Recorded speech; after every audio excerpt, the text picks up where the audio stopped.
Hello, everyone, and welcome to today's podcast episode. Today, I'm joined by none other than the 2022 All-American Doak Walker recipient, Bijan. Thank you for being here with me today. Yeah, thanks for having me. Our freshman year, when I was working with athletic training and I was assigned to running back hydration during practice, which is kind of crazy to think about because it was like some of the first practices Sark ever held. Yeah. And so I just remember it was so chaotic and everybody just kind of knew to be on their toes. I was like this 4'11", literally sprinting on the field with all of these D1 athletes, which was crazy. But Yep.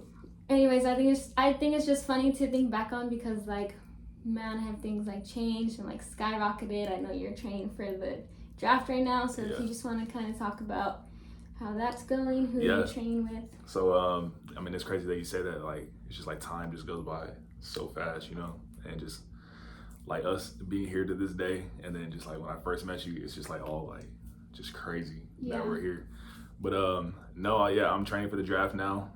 There's been so much that I had to get used to now because I'm not with the team anymore, and all my workouts are just focused on pretty much me and what I have to do for the NFL. But it's a cool process. I've been going for about 8 weeks now, and there's just a lot of little things that I have to start doing now, from just interview prep, just getting ready to talk to coaches, talk to all 32 teams, and then I have to do the 40 and just position drills, broad jumps. So there's just so many different things I have to do in order to impress the coaches. And it's cool just because I have these little things on the side that I have too. So I have so much with NIL and still in sponsorship. So it's there's so much going on, but no, it's a fun process. I'm just trying to just take it every day, as a blessing. Yeah, you talk about your interviewing and stuff. Because before this, I was having to do all of my research and everything. So I was deep in the trenches of your South Point, is that how you pronounce it? South Point. All those interviews and stuff. And so I kind of saw how it's developed in a way. But speaking of my research, I came across your Longhorn Network, one of the first stories they did of you, and it was your origin story video, which is so crazy, by the way.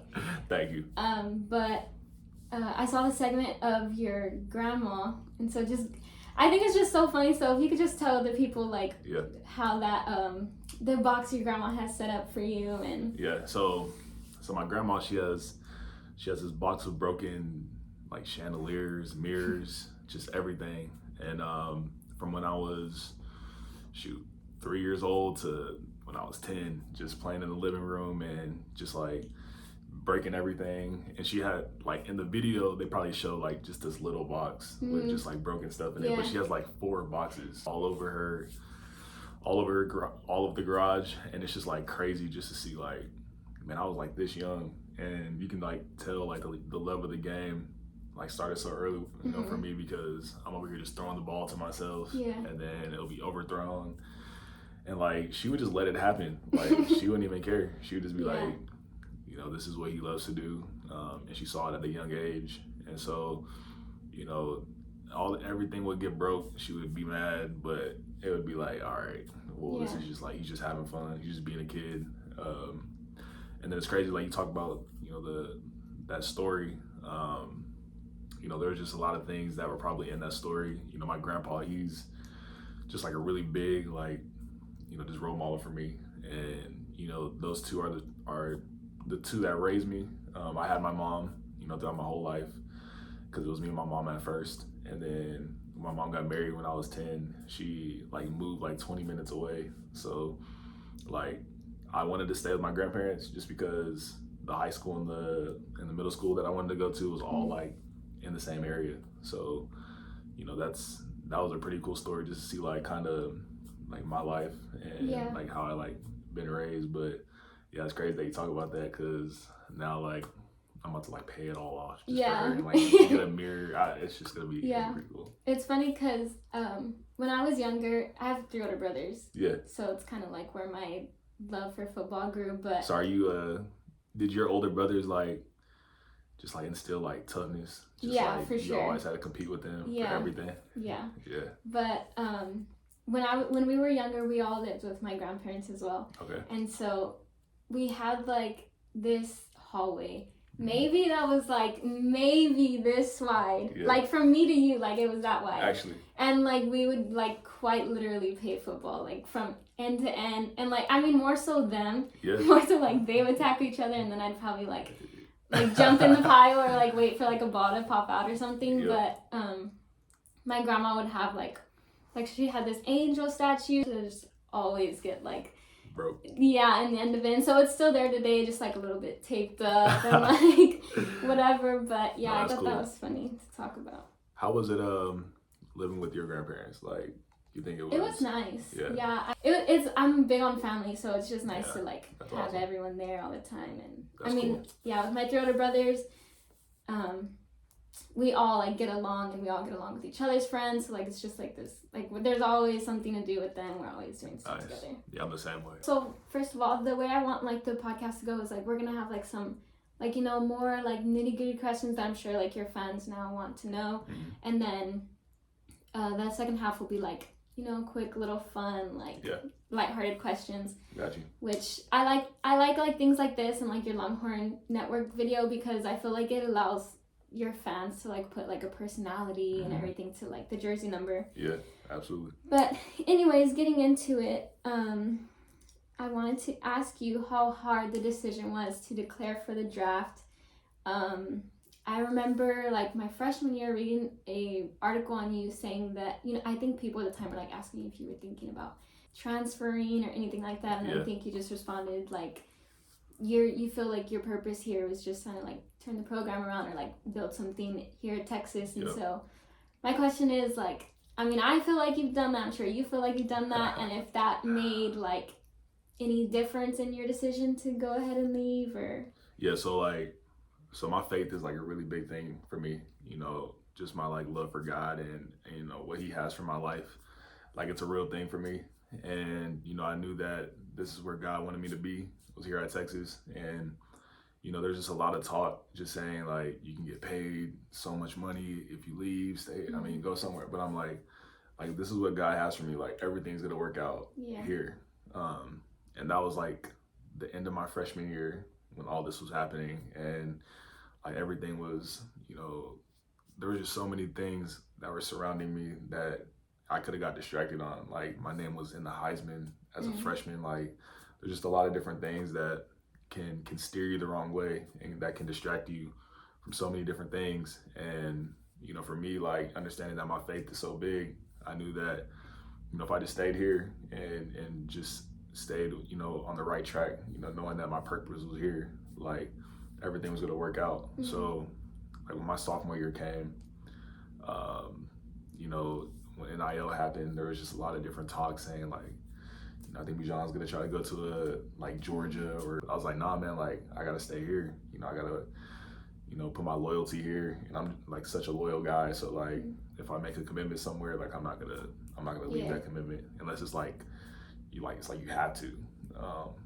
But like, I just knew that staying here like would affect, so many people the right way, and that I can like make so many differences in people's lives if I just followed God's plan and just understood that like I have to be here and I can't let nobody like steer me away from that. No money, no anything. And so like everything worked out the way it was supposed to, just because like I've had so much support from Coach Sark, my running back coaches, Coach Drayton and Coach Choice. Like those are like key components for me that really made me like want to be here and want to stay here. And so, I mean, ever since that day, like the rest has been pretty much like history, like the things that I've done here, the people that I've impacted, the communities that I did, like, there's just so many cool things that I knew that was going to happen, but I just had to like keep my faith, and now it's like happened. So yeah, it's like really cool that I just stuck it out, and that I just try to be like as much of a vessel as I can for everybody, not just like in Texas, but like all over the country. Yeah, I was at, I think it was the last home game when they started like chanting your Yeah, name? yeah. First of all, how did that feel? Oh man, I mean, it felt great. Just like knowing, like there's just so much support that's been behind me and the team, like for the whole time I've been here. And you know, I just like knew like when I kept my faith and just stayed on the right track, like I was gonna impact so many people. And just seeing that and hearing that, like it was like emotional, you know.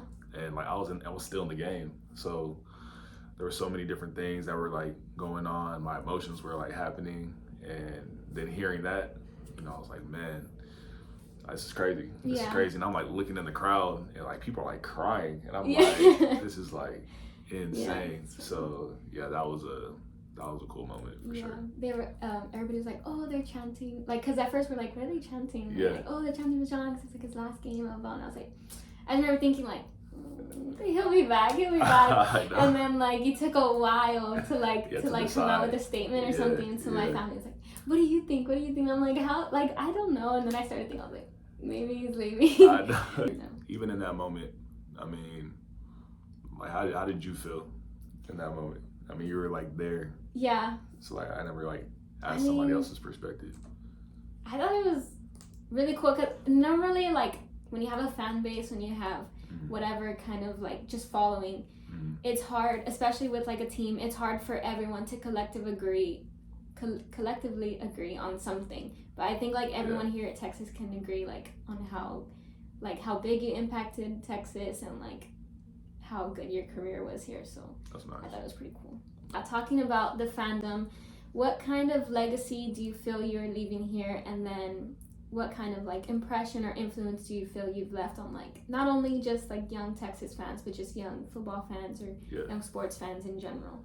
Yeah, so you know, for me, like my goal was to leave a legacy of like people not necessarily obviously knowing that I play football and that I, you know, do what I do on the field, but like I want people to understand like how I was as a person. So I want people to see like who I was like as a person, how I cared about people, you know, what I did off the field, and not really like anything fake, just like it's like real genuine like love and care for people. And you know, a lot of people know that I like smile a lot and that I'm always like in a positive mood, and people ask me like, why are you like, do you ever get mad or do you ever, and I'm like, yeah, like we all have like bad days.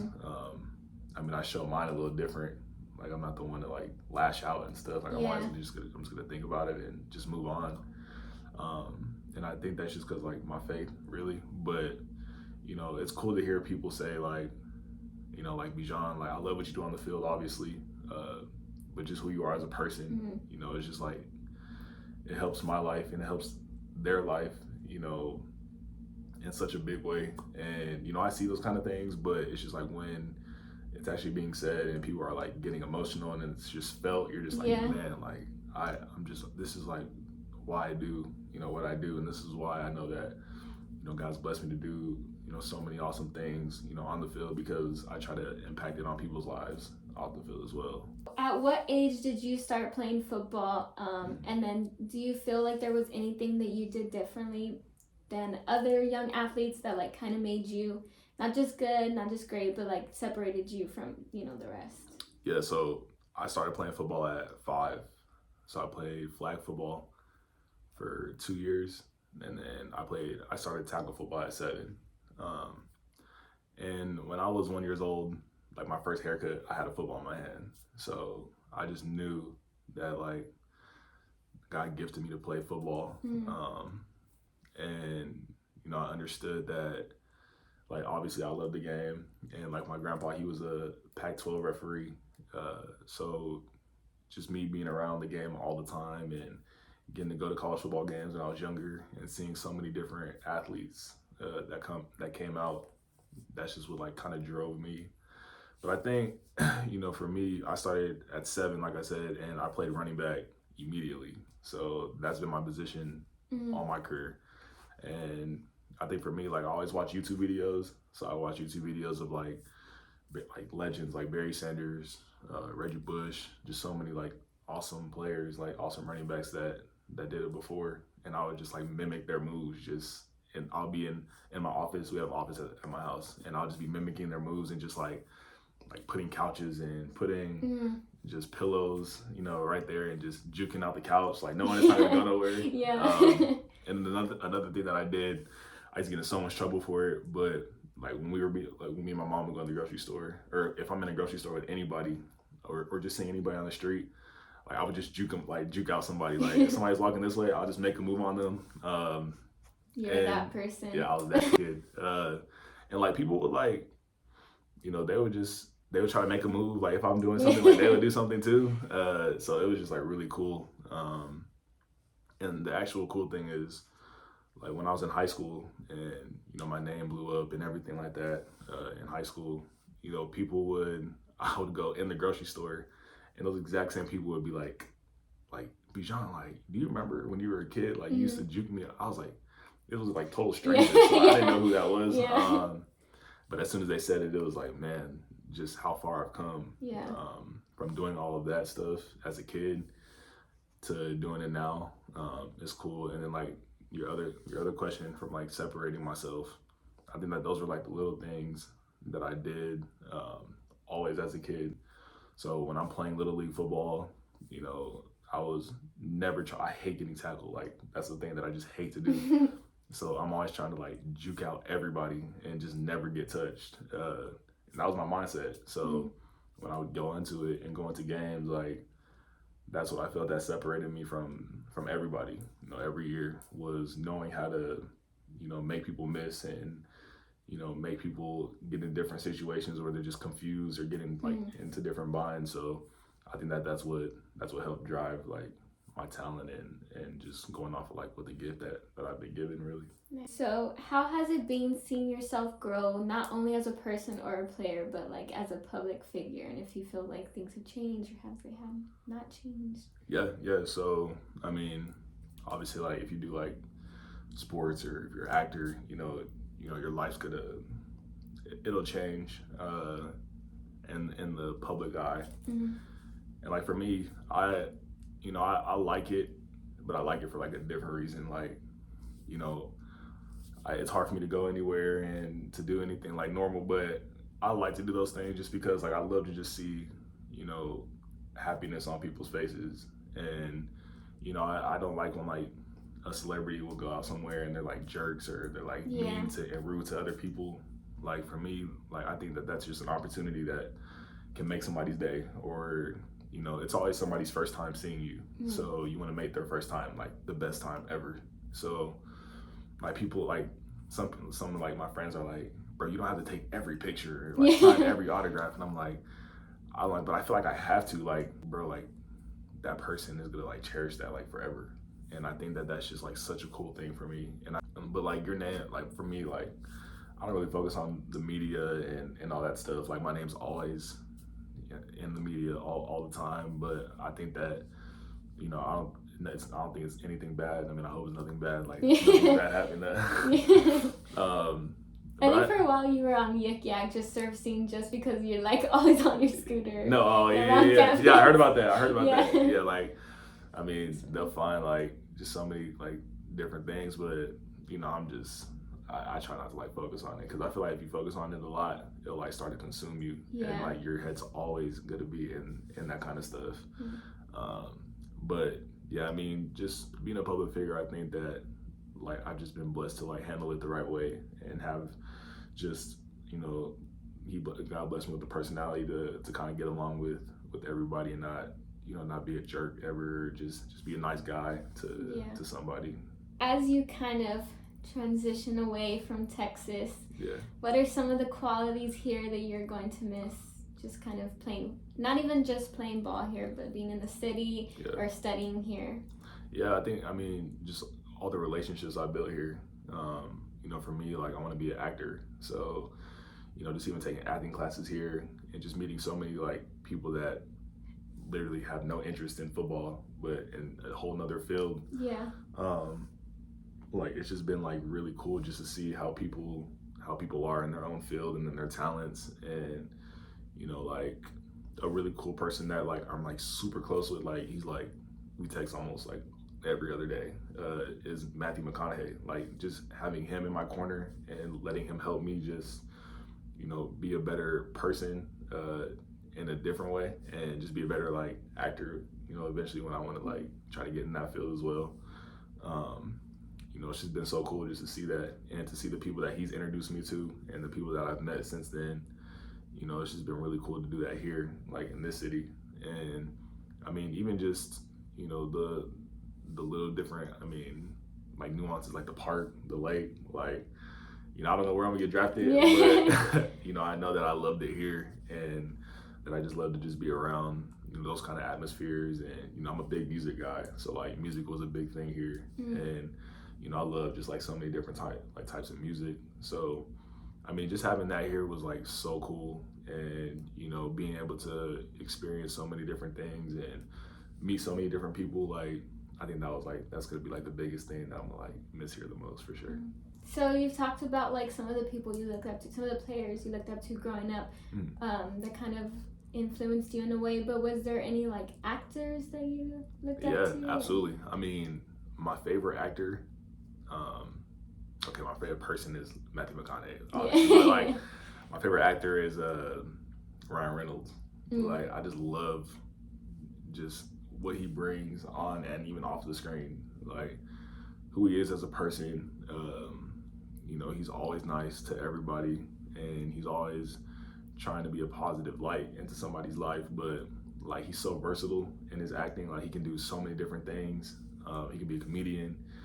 He can get to drama, like just so many things that I just love about that. You know, it's cool. And then another one is like Leonardo DiCaprio, but like not just because he's a legend, but because like the versatility that he has. He can do like, he can go to Wall Street and be like maniac, or he can go to like, I mean, Titanic and be just like, I mean, just a loving guy, just trying to be a nice guy, and just so many different like areas that he can be in. You know, it's just pretty cool to see that. And then the last one is probably Jamie Foxx. Just, you know, Jamie Foxx is my guy. Even just saying like hello to him, like you can just like feel the aura that he brings in a room.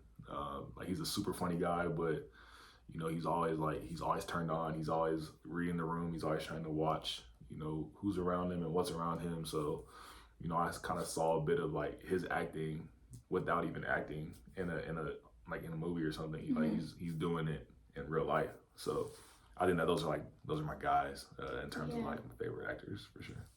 I think you had mentioned before that you were studying acting and film and stuff, and I just remember being like so surprised because like typically, especially like athletes yourself, like as decorated as you are, you know, as like successful as you are, they don't think of like, what if not this, you know what I mean? Absolutely. So I think it's really cool that you get to have like not one but two dreams, because typically like some people go their whole life without like knowing what they want to do, or like even allowing themselves to dream without limits. And so I just think you're like really blessed to have two dreams. No, It's kind of crazy. Thank you. And I'm sure like once, not anytime soon, but once like football is like out of your chapter or whatever, I know you'll have like a lot of doors open for you and everything. So it'll be nice, something to look forward to. Yep. Important thing to have another thing to do. Like when you're done with whatever you want to accomplish, like in college, like just having another plan. I think it's just like really sought out. Like, that's why I think that relationships are just a really big deal. Like, anybody who you meet, like, you want to meet them like genuinely and like really get to know that person, because you never know what that person does or what that person can do for you.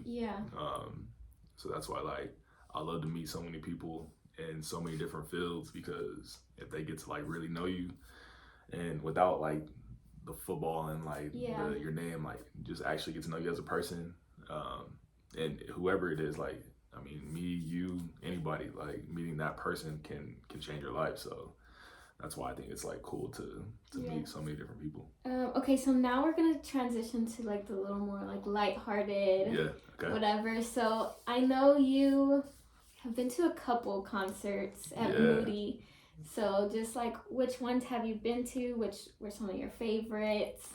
So I've been to a lot of concerts. I think my favorite concert at Moody was probably Justin Bieber. that was a cool concert. Because you're a big Bieber fan. I'm a huge, yeah. huge Justin Bieber fan. Like just even like just the start of when I got there, and like went like backstage to get to go to his locker area and to see how they set it up and everything. And then like meeting his whole team of like how they like get things done on tours and everything. It was actually like pretty crazy just to be able to do that. And then just like him as a person, like coolest dude. I mean, it's like he's just a normal person. Yeah. Like you forget he's like Justin Bieber. So like that was like an insane experience. Just to be able to get to be a part of like something like that. And then like meeting, his wife, Haley, like getting to hear like her perspective on so many different things, on just the life of traveling and the life of trying to create business for herself, and just trying to like still be a like loving wife to Justin, who's like the biggest, like one of the biggest stars in the world. Yeah. But like how they operate together is like just like super cool to see, because like for me, I'm trying to like find somebody like that can support, but that's like trying to do something for themselves as well. So yeah, that was my favorite Moody concert. But I think my favorite concert like that I've been to just around the city was a K Tronada. I don't know if you know who K Tronada is. I don't. Yeah, but it was at Stubbs, and that was like just an insane. He's like a kind of like a house like EDM type of artist, but just to feel that energy, it was pretty crazy. So yeah, I know you've been to. I don't know if you're like friends. You've been to Parker concerts. Oh yeah, as well. So Parker's like my dude. Like really? That's like one of my like close friends. Like I talk to like Parker all the time. He like just hits me up to see how I'm doing. But I mean, when I met him my freshman year, it was cool to like see him as an artist. Like when I went to his little concert that he invited, some of us to. But then just being able to talk to him and like develop a friendship, which goes back on like relationships, but actually like develop a friendship with him, and to see like so many different things that that he goes to in a whole different field, which is like for music. It's like crazy. It was cool to be able to get to like really understand him and know him, just as a normal guy, and not like Parker McCollum, like just him as a dude. So yeah, he was definitely like a really cool like concert that I went to, especially because like I'm not a huge country guy. Yeah. But like he like changed me to be like listen to more like country music. Yeah. Which is really cool. And then even like Jack Harlow is another guy like that I'm close with, and I went to his concert. It was like so dope just to be in that scene, and you see so many different crowds too. Like you see so many different people, so many different languages are spoken. It's just like really cool. Like, yeah. Parker, I think I might have went to a concert like the weekend before you went. And was it I forgot what it's called. It's like kind of far out. It was like a outdoor. Yeah, outdoor. Yeah. Yeah. And it's funny because it was our freshman year, and at the time there was like COVID, so like I really didn't talk to anybody. I know. And it was like I feel like it was right before he blew up too, so it was like a relatively small, like nothing like compared to what he performs at now. Absolutely. But at the time, like, and I don't think my roommate, she might have not been there. I just like really wanted to go. It was my first time ever seen him. I really wanted to go. Yeah, have you been a fan since like the beginning? No, like.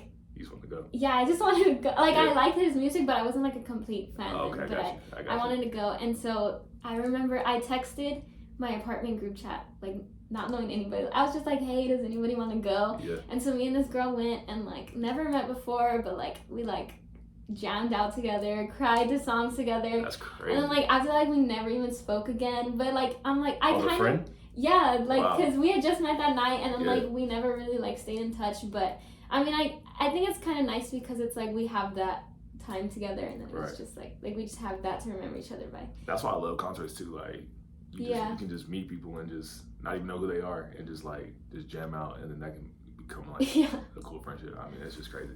Yeah. That's cool. Oh, okay. So for me, I know when I was an athlete, or even just like even today, I'm like a pretty superstitious person. Okay. So like I can't put like my left soccer I shoe know, on before everybody my has to be the ride or same. whatever. So, do you have any superstitions like that? Any pregame rituals? What does your hype playlist look like? Yeah. So the crazy thing is, like, I mean, I don't have any superstitions at all. You know, it'll change every week. Yeah. But my like pregame ritual, you know, I'll when I get to the stadium, I'll pray with my family, and like immediately pray with my family, and then there's this thing it's called, so it's like Christianity, so it's called blessed oil. Mm-hmm. So I'll just like kind of just like put that over my body, just to like for protection, and just know like God's covering me. So I'll do that. I'll do those two things like right as I get to the stadium, and then like for music, so I listen to like a lot of like just like ocean sounds. Mm-hmm. Like Oh, ocean. really? Yeah. Yeah. Or just like safari, like forest. Mm-hmm. Just like white noise. Yeah. Kind of. And you just like I just hear birds and just wind just like chirping. That's nice. But I mean I do that just because like I don't like to get like riled up with Yeah. like, you know, all like the rap music that's being played in the locker room. Yeah. Like I'm not that guy. Like I just want to like just be in a different zone, be in a different mode, and just kind of just calm myself, because I know there's going to be so much that's going to go on in the game, and there's going to be noise everywhere. There's going to be just a lot of things going on. So just to put myself in just a completely just silent, you know, arena that I'm about to step in, you know, I think that's what helped me out a lot. Nice. And then all of us running backs would get together after that, and we'll just pray with each other, and then I mean we'll go outside, do our little warm up, and then just play the game. But yeah, like a lot of guys just love just the rah like before the game, but Yeah. I'm just cool and mellow. Yeah. So I get started. Okay, so you're preparing for the combine. The draft is coming up, so Yeah. we don't know where you're gonna end up, but wherever you end up, what are some of the qualities you are looking for in your future team that you hope like that they will possess? Yeah, I mean, for me, you know, wherever I end up, you know, it's important that I gain like respect and from all the teammates, from all the coaches, and just let them know that, you know, I'm serious, you know, about what I do, and that I'm just really passionate about the game. And like for me, I think it'll be important just to find like a vet on the team that's been in the NFL for a long time and that's done it the right way, and just kind of just follow his lead a little bit, just so he can just show me around the league and show me, you know, the things to do and things like not to do and not to be a part of. So I think that'll be an important thing for me. But, you know, in the locker room, like, you know, you can't change who players are, you can't change who people are. So just being able to adapt, you know, in every situation, and understand that, you know, everybody's looking at you as a rookie when you come in, so you want to make, you know, the biggest impression in terms of working hard and in terms of trying to not necessarily fit in, but just be a good teammate to everybody. That's like something that's going to be really important for me. And then obviously just, you know, make sure the coaches just trust me on the field, and make sure that they trust me doing things, you know, the right way off the field in the community, and like whatever city I'm in, understanding that like the city's looking at you, and this is going to be a new city where you're going to have so many new fans, and you just want to do everything in the city the right way. So that's going to be like really the big thing for me. Okay, so your time is wrapping up here. I think this might be one of, if not, I mean, I don't know your plans, but this might be one of your last interviews you have to just kind of talk to Texas Nation and everything, Longhorn Nation. So is there anything you want to tell your fans, people who've been following you? I'm sure we're going to continue to follow you, but any last wishes, words? Yeah, so, you know, I just want to say, like, I just appreciate you guys, you know, for everything. Obviously, it's been such a blessing to be here and to share, you know, my life with you guys, and y'all got to see so much in my life, and, you know, I hope I got to be a friend to so many people out there, whether you came in contact with me or not. Just understanding that, you know, if I never talked to you, this is me talking to you, saying like, thank you. And, you know, you're appreciated more than you know. But no, I just want to say I love y'all, seriously, you know, as a, you know, not as me as a football player or the public figure, but just me as Bijan, just saying that to you guys. So, you know, I thank y'all so much, and you know, I hope all y'all just continue to support the team the right way and understand that, you know, wherever I'm at, I'm gonna be right there, you know, with everybody else, and you know, I hope that you guys continue to keep following me in my journey. So it's gonna be a fun ride, and thank you so much for being here yeah, today, you're welcome. Bijan. You're welcome. And I think we're done.